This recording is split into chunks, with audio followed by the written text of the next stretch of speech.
Hello and welcome to the One Life Church devotional series where we cover the entire Bible in 20 months. Well, today's chapters are Psalm 123 and 124, both Psalms of Ascent. In other words, they were sung by the pilgrims on their way to the festivals in Jerusalem.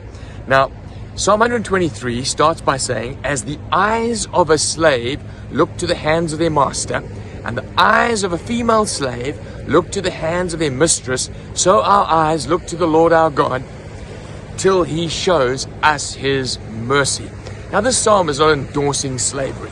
It's using a picture to describe how when a servant looks at his master, he's looking at a distance, he's looking for particular reasons. Yeah, the one reason he's looking is that he's like attending to the table and he's looking for his every need. In addition to that, he's looking for direction. What do you want me to do? And also there is the sense that a master looks after his servant.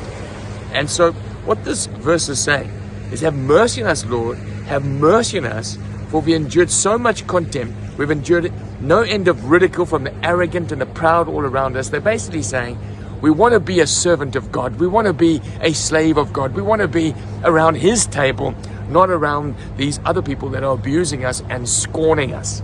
Now, Psalm 124 is also a psalm of ascent, also sung on the way to the temple, but this is entirely different. It says here, if the Lord had not been on our side, let Israel say. And then verse 2 says the same thing. If the Lord had not been on our side, imagine what would have happened.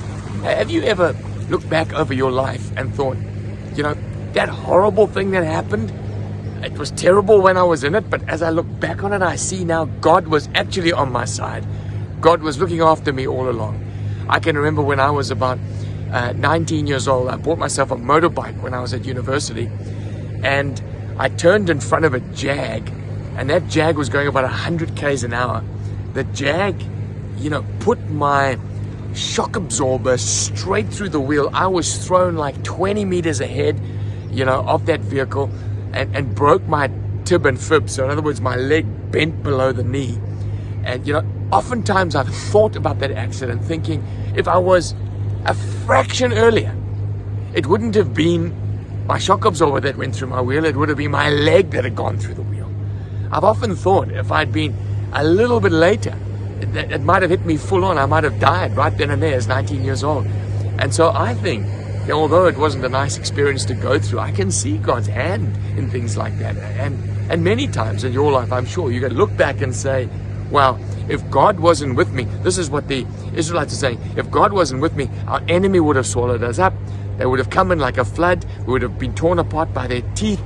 He says this, we have escaped like a bird from the fowler's snare. The snare has been broken, and we have escaped. Our help is in the name of the Lord. Now behind me here, I'm down at front of our apartment on the rocks. If you look behind me, right over there is Robben Island. It's around about a 13-kilometer paddle if you go out there in your boat. But that's a famous incarceration island. And this writer in Psalm 124 says, I've been freed from the fowler's snare. Now we know that that's a tourist attraction today. And he's basically saying, if God wasn't with us, it would like we would still be in prison. If God wasn't with us, it's like we would still be in captivity. If God wasn't with us, I wouldn't be free like I am today. God has set me free. This psalm has one very famous rendering. Back in 1582, there was a Scottish minister called John Dury.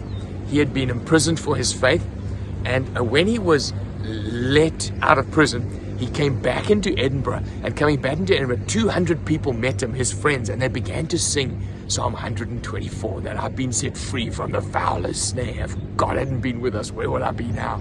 And by the time he got to the center of Edinburgh, 2,000 people were singing this hymn. And one of his persecutors said, I've never seen anything more terrifying in all of Scotland. When people realize that God is on their side, he sets them free.